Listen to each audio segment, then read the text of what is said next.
Madame, monsieur, bonsoir. À la une de ce journal du lundi 16 avril, un dimanche à la campagne et cette année encore le succès au rendez-vous hier pour cette opération qui vise à promouvoir le terroir et ceux qui le font vivre dans l'Aube.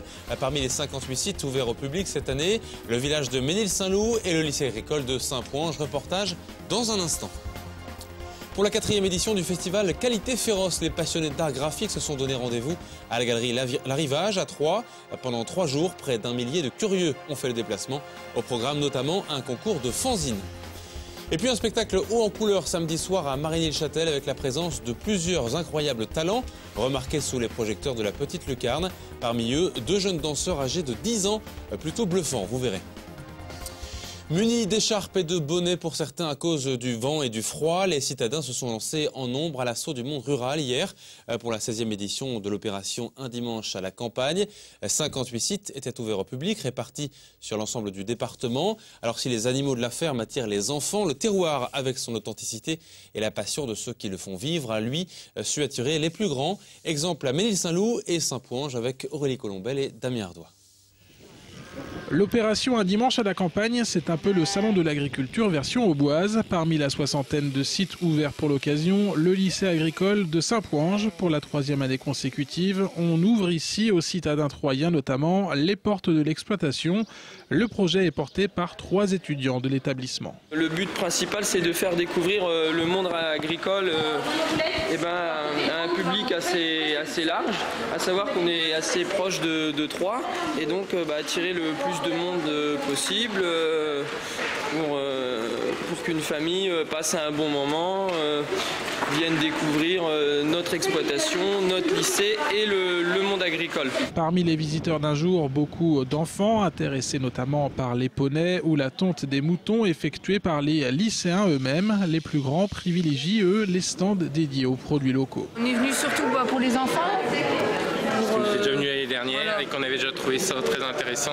Donc, en plus, ils ont l'air de s'être un peu développés en surface et en thème. Donc, pour les animaux, les poneys, les tracteurs, et puis le plaisir de la visite des agneaux. Parce que c'est intéressant, c'est ludique pour les enfants. Autre site de ce dimanche à la campagne dans l'Aube, Ménil-Saint-Loup, dans le canton de Marcilly-le-Hayer. Depuis 2007, une partie du village se mobilise autour de l'opération. Ici, place aux expositions de 2 chevaux, à la cuisson de gougères dans le four à pain ou à l'exposition d'artistes locaux. L'envie est de montrer que la créativité a toute sa place, même dans le monde rural. C'était d'inciter les gens à oser montrer ce qu'ils savaient faire et de dire aux gens qu'à la campagne, on avait tout ce savoir-faire-là et qu'on était prêt à le faire partager, histoire de découvrir notre village et ce qu'on y faisait de bien et de sympathique. C'est sympathique, surtout avec les enfants. Ils apprécient les manifestations comme ça, quand il y a un petit peu d'activité. C'est vrai que c'est bien pour eux. Les voitures leur ont plu, les vieilles voitures. Puis forcément, les gougères. Malgré les efforts de préparation, vent frais et temps gris ont eu raison cette année d'une grande partie du public attendu. Cela n'a pas empêché les 300 acteurs du monde agricole participant à l'opération de montrer leur passion pour leur campagne. Et pour les plus de 18 ans, une autre campagne les attend en ce moment, celle des candidats à la présidentielle. Le premier tour, c'est dimanche, vous le savez. Et ce week-end, à la rivière de Corps, 256 personnes ont travaillé pour mettre sous enveloppe les professions de foi des 10 candidats et les bulletins de vote. Chacun des 204 000 électeurs au bois va recevoir ces documents cette semaine. Un travail minutieux réalisé dans une usine de 1600 mètres carrés, louée pour l'occasion par les services de la préfecture. Écoutez les précisions d'Isabelle Deneux, en charge de l'opération. Nous sommes ici dans le local Sherman, c'est le local qui a été loué pour que nous puissions effectuer l'envoi de toute la propagande électorale et du matériel électoral, d'une part aux électeurs et d'autre part aux mairies. C'est une fourmilière, il y a environ 300 personnes qui ont été recrutées. Nous avons recruté un tiers de chômeurs, des étudiants, des salariés à faible revenu, des retraités. Les personnels d'encadrement de la préfecture vérifient que les équipes travaillent en envoyant toutes les professions de foi et tous les bulletins de vote des candidats. Et les professions de foi sont envoyées dans l'ordre du tirage au sort des candidats qui a été effectué par le Conseil constitutionnel. Et il est encore temps de préparer votre vote par procuration si vous ne pouvez pas vous déplacer ce dimanche. Pour cela, il faut se présenter au tribunal d'instance, au commissariat de police ou encore à la gendarmerie de votre domicile ou de votre lieu de travail pour désigner votre mandataire qui doit résider absolument dans votre commune. En football, l'Estac a fait match nul à Istres vendredi soir, 0-0, au terme d'un match plutôt équilibré. Mais comme Clermont s'est incliné face à Angers, les Troyens restent sur le podium de Ligue 2 avec 51 points à la 3e position, à égalité avec Reims. Et c'est justement l'équipe marnaise qui sera le prochain adversaire des hommes de Jean-Marc Furlan. Un entraîneur plutôt satisfait d'ailleurs de la prestation de ses joueurs à Istres. Il est au micro de David Mutel à la sortie du match en Provence. En première mi-temps, autant on a vraiment l'opportunité, on a 2 ou 3 opportunités pour ouvrir le score. Autant en deuxième mi-temps, on n'a fait que subir sans aucune opportunité. Donc on peut être très heureux de ce point pris. On le fait comme pas mal de semaines avec beaucoup de solidarité. C'est vrai que nos derniers déplacements à Metz et à Nantes dans la deuxième période étaient beaucoup plus probants. Mais là, on est tombé sur une équipe sur le plan technique qui nous a posé problème, qui était libérée. Voilà.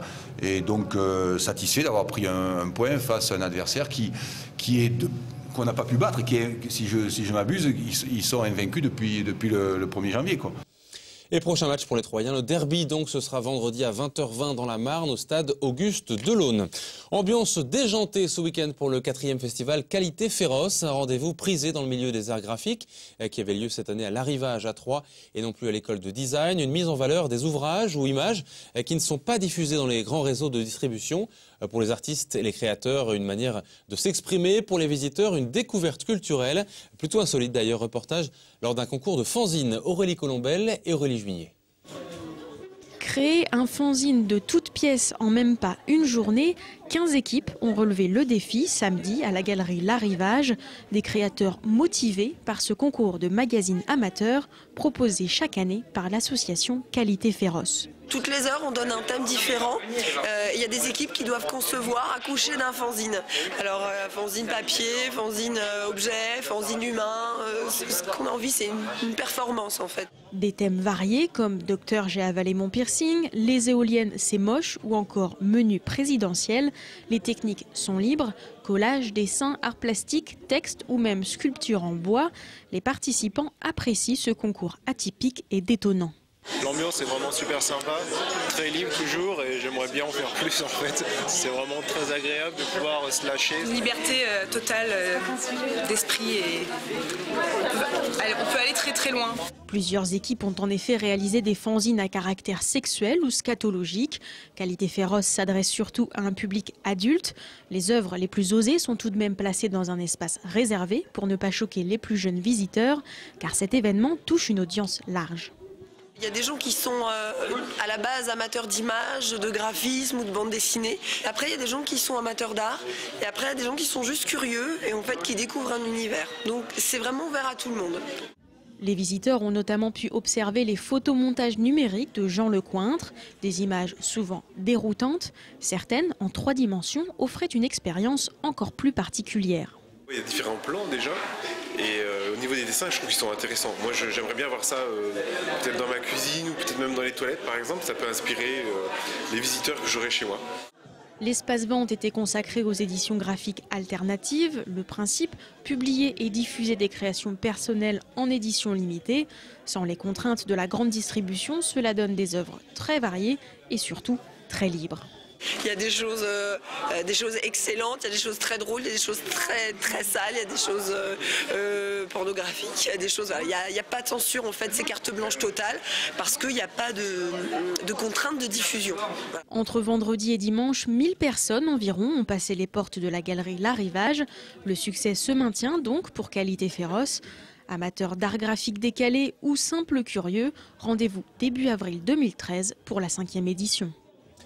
On referme ce journal avec une soirée cabaret plutôt originale, là encore proposée samedi soir à Marigny-le-Châtel autour de plusieurs artistes. Parmi eux, différents finalistes de l'émission Incroyable Talent, star incontestable de la soirée. 2 danseurs de 10 ans justement, une fille et un garçon qui ont remporté le concours en 2010. Autant dire que sur place à Marigny, le public en est resté bouche bée. Ce sont les dernières minutes avant le début du spectacle. Devant le miroir des retouches maquillage, la console de jeu trahit le jeune âge des artistes. Axel et Alizé ont 10 ans et déjà un parcours bien rempli. En décembre 2010, ils ont remporté un télécrochet devant plusieurs millions de téléspectateurs. Depuis, leur vie a quelque peu changé. Elle a changé pour ma carrière de danse, mais sinon ce qui est amis, ce qui est ma famille, ça n'a pas changé, ça reste.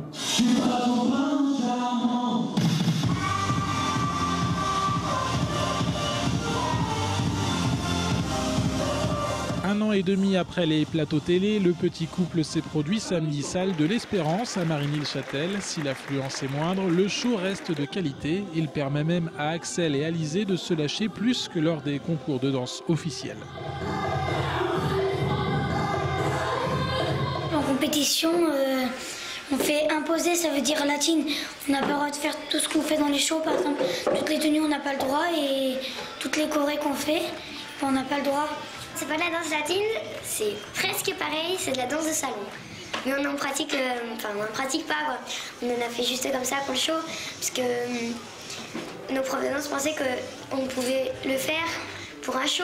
On n'avait peut-être pas les capacités pour le faire tout le temps, mais pour un show, on avait largement les capacités. Autre incroyable talent présent à Marigny-le-Châtel samedi, Iya Traoré, finaliste lors de l'édition 2010. Le jeune homme originaire de Guinée pratique le football freestyle à un niveau international. Le show jongle entre création artistique et maîtrise technique. L'ex-joueur du Paris Saint-Germain se produit avec plaisir en province. Cette soirée était en plus l'occasion de retrouver les vainqueurs de l'édition qui l'a révélé. Et ce soir, ça va être encore une nouvelle finale et bon, il n'y aura pas la concurrence. On va essayer de mettre un peu l'ambiance et pour que les gens puissent apprécier le spectacle. Et puis entre-temps, j'ai appris des nouvelles figures et on va essayer de les mettre en avance et puis voilà. Avec également la présence de Raphaël Lacour, le jeune imitateur, et Rémi Brica, l'homme orchestre, la soirée cabaret a connu un franc succès. L'association des animations de Marigny-le-Châtel a enregistré près de 300 réservations. Incroyable mais vrai, c'est la fin de cette édition. À suivre la météo et surtout les températures attendues pour demain. Ce sera encore un peu frisquet. Demain dans le journal, une plongée au cœur du site Romillon du Coq Sportif qui doit s'agrandir prochainement. Très belle soirée à vous, à très bientôt.